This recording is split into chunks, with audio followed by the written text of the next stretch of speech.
116 people landed on an island off the coast of North Carolina. They established a foothold long before the Jamestown colony was founded in Virginia, before the Pilgrims landed at Plymouth Rock. But the fate of the Roanoke settlement remains a mystery. Is it possible for all these people, all these buildings, this entire community, to disappear without a trace?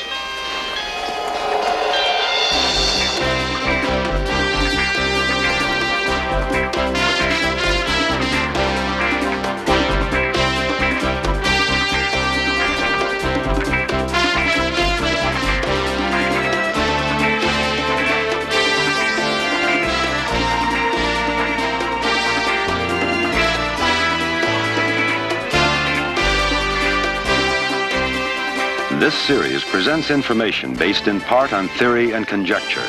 The producer's purpose is to suggest some possible explanations, but not necessarily the only ones, to the mysteries we will examine. Great civilizations have flourished and then disappeared. The culture of Egypt testifies to man's skill in engineering. The ancient Greeks left us beauty in form and architecture.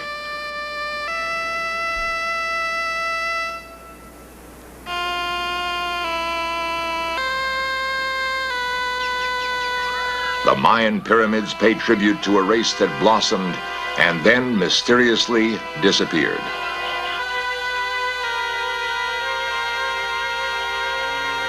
Modern archaeologists have used the remains to decipher how these civilizations began. But there is an island off the Carolina coast that even today still hides the secret beginnings of America.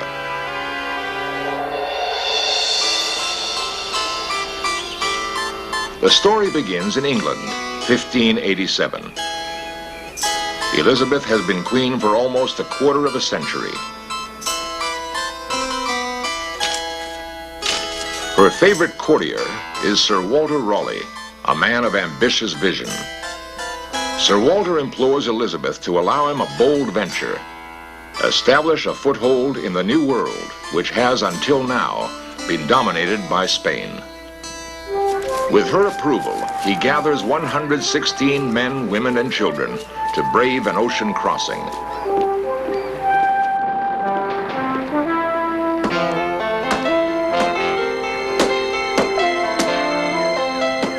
A colony is established on Roanoke Island, just off North Carolina.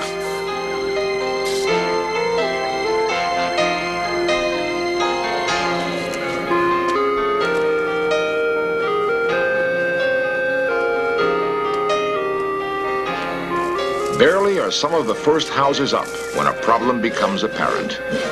If the colony is to survive, more supplies are needed from England.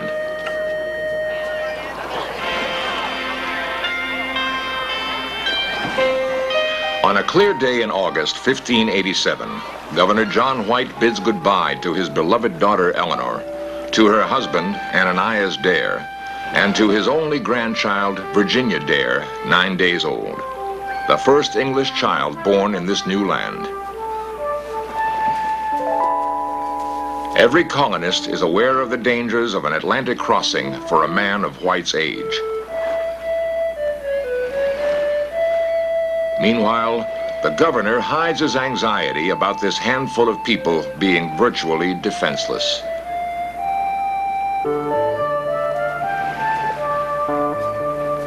They are extremely vulnerable. The threat of attack by unfriendly Indians who had already killed one of their people, the specter of a long, cold winter. Could the colonists plant enough food to ward off starvation? Will Governor White or anyone else ever see them again? When Governor White arrived in England, he rushed about London, frantically trying to line up the necessary supplies and a ship for the voyage back.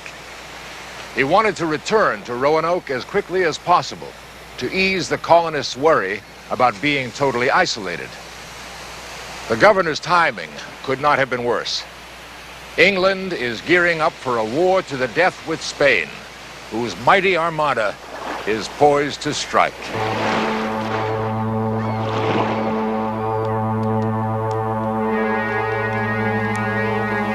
Sir Walter Raleigh beseeches the Queen to send supplies, but she will not release a single ship.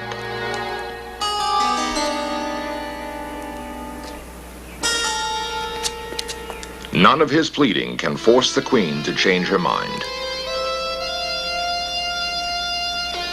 Spain's King Philip has assembled the greatest fleet the world had ever known. 137 ships with 30,000 men aboard. He hopes to crush the English Navy. When the battle is joined in the English Channel, the unwieldy Spanish galleons are no match for the longer-range English ships, whose captains include such famous seamen as Drake, Hawkins, Raleigh, and Frobisher. The Spanish Armada is soundly beaten. The English don't lose a single ship. The Spanish, more than 50. Britannia now truly rules the waves.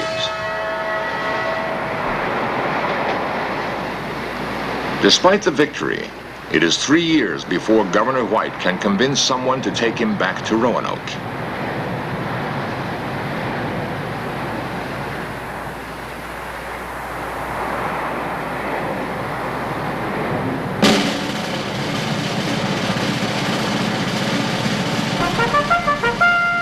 John White is gravely concerned. Surely by now, someone from the colony should have sighted the ships or heard the signals.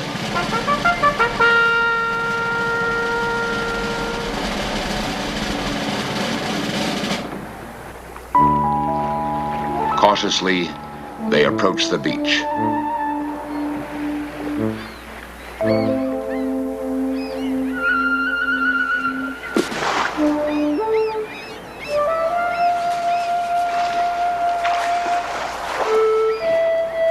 After 3 long years and so many disappointments, White nervously awaits the realization of his dreams. But where are his people?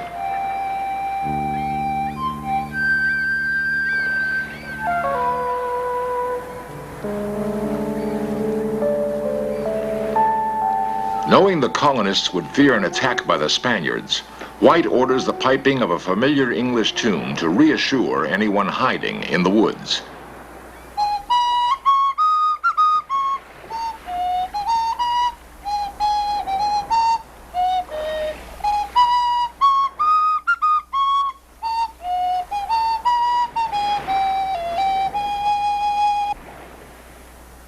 Still, there is no response. For the first time, a sense of fear pervades his thinking.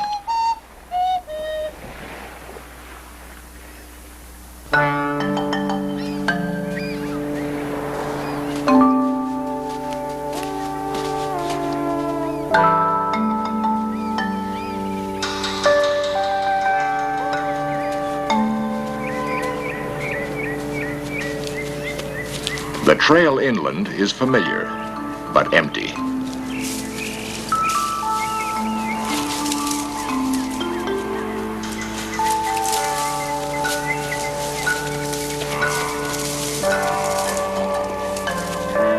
As they move deeper into the woods, the landing party fears the possibility of an attack by Indians.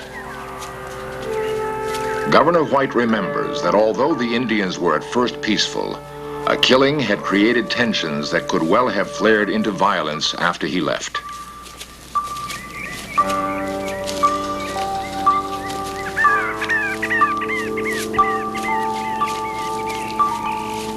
The first sign of any habitation is not familiar to White. He finds a stockade. Presumably, it encloses the village. His hopes soar.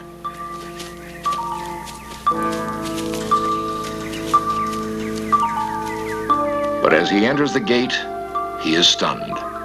There is no sign of life.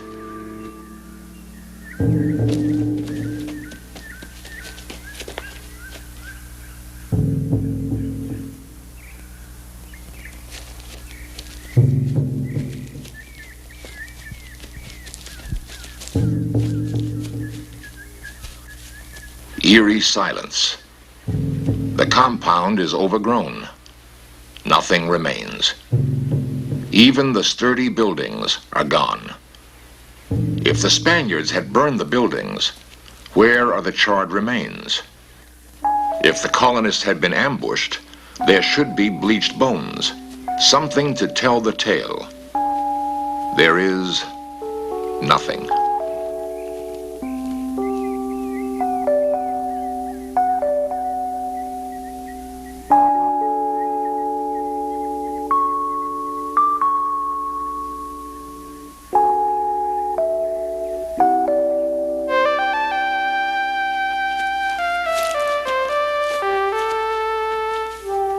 Finally, one sign, a carved word, Croatoan.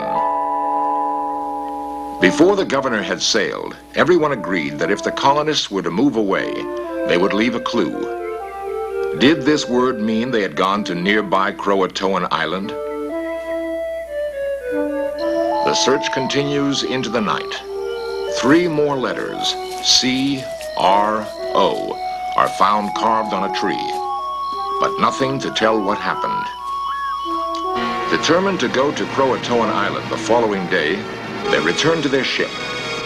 A terrible storm comes up, driving them so far out to sea, they are forced to turn back to England. Governor White's anguish is unbearable. He was so near to those he loved, but kept from them by a cruel sea. Governor White later dies and is buried in England without ever learning his family and friends will one day be known as the lost colony of Roanoke. What did happen to them? Did they go to Croatoan? In Search Of explores the possible answers next. The single word Croatoan that Governor White found would seem to indicate that the lost colony attempted a move to the nearby island of that name.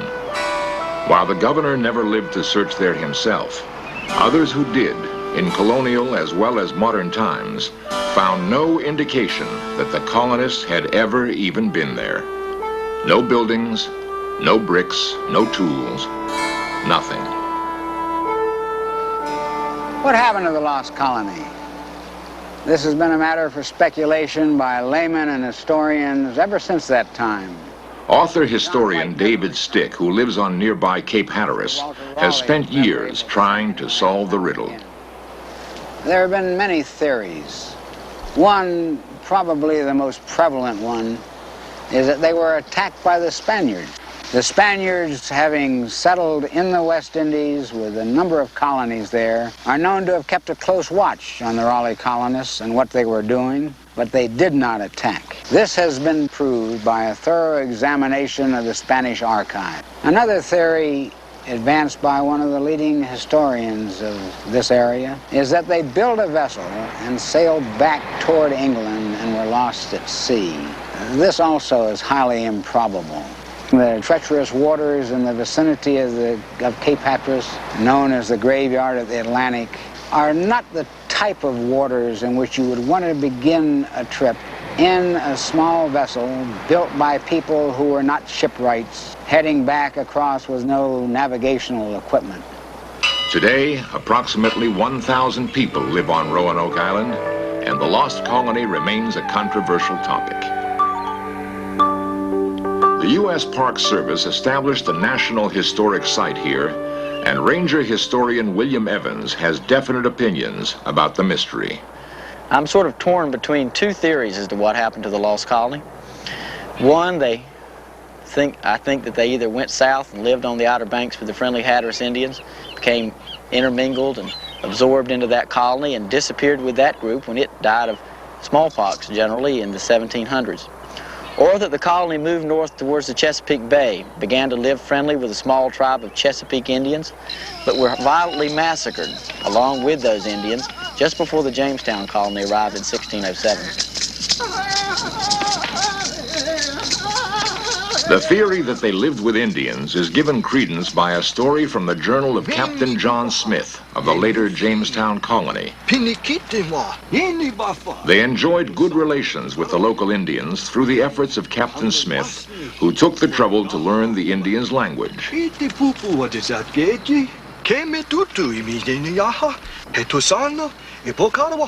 On a visit to Chief Powhatan, the father of Pocahontas, Smith was told of white people traveling with friendly Indians who were caught in an intertribal war.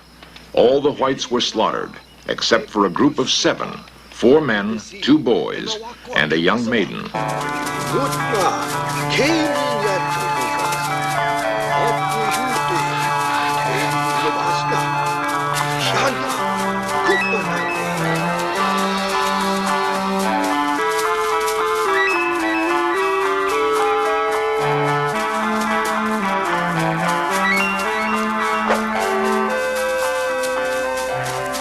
The 7 whites managed to escape. These 7 could have survived only by living among friendly Indians. And down through the years, there have been Indians in North Carolina, some with blue eyes, who claim to be descended from these first English settlers. If they did, in fact, live among the Indians, how can we trace their movement? In 1937, a number of stones were found that led in a trail from eastern North Carolina to northern Georgia. These stones were supposedly carved by Eleanor Dare as notes back to her father if he should return to look for the colony, that told what had happened to the colony, that her husband Ananias Dare had been killed by the Indians along with her child Virginia Dare, and that she was being carried to North Georgia as an Indian princess to be married or to be given in marriage to an Indian chief. The musty basement of a small college for women may hold the long sought-after answer. Something has been stored here that has been all but forgotten. In Search of Cameras traveled to Gainesville, Georgia, to Roanoke College. In 1937, a tourist in North Carolina uncovered a stone with words carved on it. He brought it to Roanoke's history department. A $500 reward was advertised for anyone who found additional stones. The school was besieged with stones and ended up with 47. Most were obvious fakes. A national magazine published a story claiming the stones were all fakes. Embarrassed, the college put the stones in a basement where they've been gathering dust for more than 40 years. The first stone may be authentic, according to the present head of the history department, Dr. James Sutherland. The stone purports to tell the story of what happened to the lost colonists of Roanoke. And here you can see much better the wording on the stone. It says that Ananias Dare and Virginia went hence unto heaven 1591. Any Englishman show John White, Governor, Virginia. 17 months after the original find, a man from Atlanta, a stonemason and stone hauler, found a series of stones near Greenville, South Carolina, along the Saluda River. The 4th stone that he found is supposed to be the other stone mentioned on the reverse side of the original. This stone does contain the names of 17 dead, 15 on the back with Ananias and Virginia Dare on the front side, making a total of 17. I believe that the stones that were later found were obviously fraudulent. The evidence seems to certainly support that belief. However, this original stone, to my knowledge, has never been directly disproved. The Smithsonian Institute examined this original stone and could not find anything fraudulent. Experts cannot agree on the authenticity of any of these other stones. It is intriguing to think that one of these stones could be, like the Rosetta Stone of Egypt, an important link, a key to our past.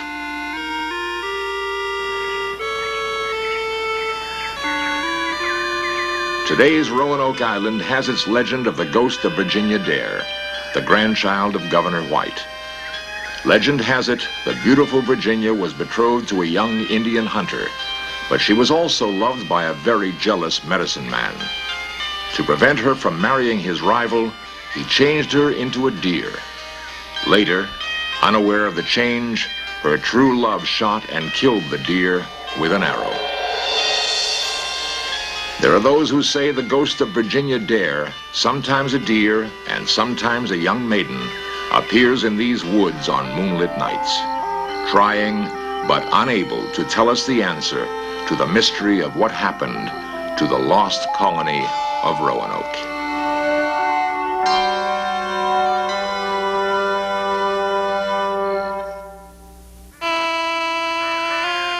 It would seem that a cruel fate was against the colony from the beginning, or at the very least, it suffered from a series of unfortunate coincidences. First, the lack of planning that did not properly supply them. Then, the stubborn queen who would not spare a single ship to help a tiny colony 3,000 miles away. Then, whatever event it was that caused the colonists to leave Roanoke. The storm that drove Governor White's ship away, and the probable slaughter of most of the remaining colonists. And finally, if at least some of the Dare stones are real, that none of them were found for 350 years. It would seem that fate definitely was against the unfortunate lost colony of Roanoke.